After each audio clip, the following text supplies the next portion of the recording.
In this video, I'm going to show you how to fix your Epson Workforce Pro 3820 printer that is printing the blank pages.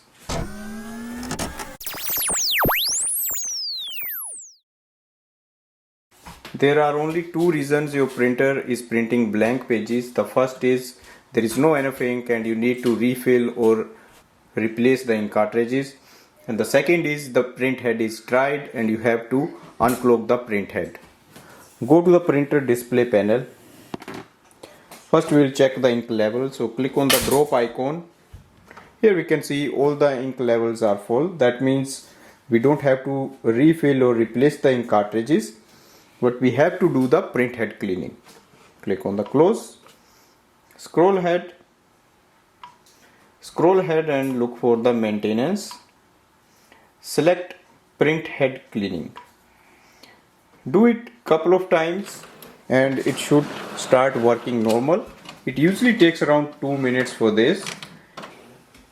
Print head cleaning is done.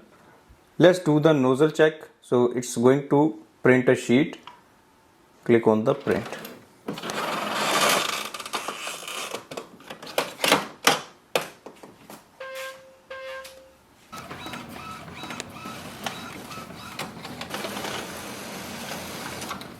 Let's check the nozzle check sheet. We can clearly see color inks are working and there are only few dotted or broken segments.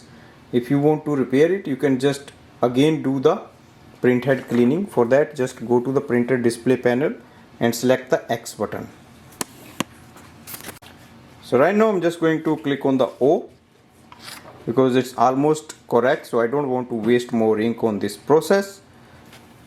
Now we can start our printing.